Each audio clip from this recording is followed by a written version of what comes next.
যে কোনো আসন যদি আমাদের ছাড়তে হয়, আমাদের আমিরে জামাত বলেছেন আমরা ছেড়ে দেব।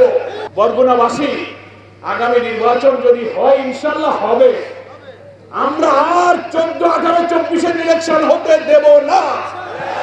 এই রক্ত আমরা বৃথা যেতে দেব না। নিরপেক্ষ নির্বাচন হলে আমরা এই বরগুনায় 2টা আসনে আমরা আমাদের 2 জন ব্যক্তিকে উপহার দিয়ে গেলাম। একজন হচ্ছে মাওলানা মহিবুল্লাহ হারুন, একজন ডাক্তার সুলতান দান। এই 2টা বরগুনাবাসীর উপহার। আপনাদের কি পছন্দ হয়েছে?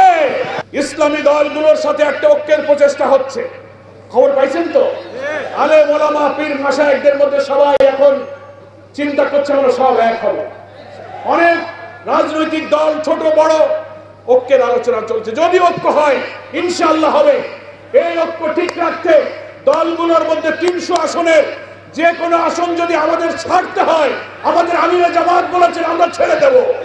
মহানবী মুহাম্মদুর রাসূলুল্লাহ সাল্লাল্লাহু আলাইহি ওয়াসাল্লামের সেই রিসালাতের আদলে, 4 খলিফার খেলাফতের আদলে এমন এক কল্যাণ রাষ্ট্র তৈরি হবে, যে রাষ্ট্র তৈরি হলে মানুষের ভাত কাপড় শিক্ষা চিকিৎসার কোনো অভাব থাকবে না ইনশাআল্লাহ।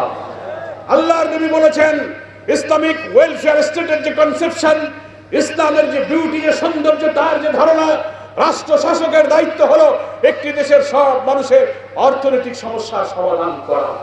সকলকে চাকরি দাও, কাজ দাও, ভাত কাপড় নিরাপত্তা দাও। যার দিতে পারবে না, প্রত্যেক বেকারকে রাষ্ট্রের বেকার ভাতা দিতে হবে। কল্যাণ রাষ্ট্র হলে কোনো মানুষ ইনশাআল্লাহ না খেয়ে থাকবে না।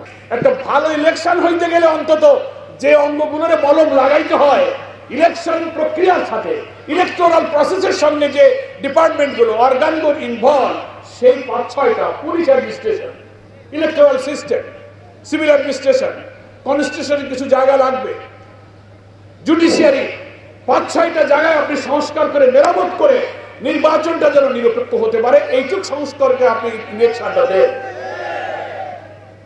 এইটুকু সংস্কার করতে যে কয়দিন সময় লাগে, জামাত ইসলামী সেই সময় দিতে রাজি আছে।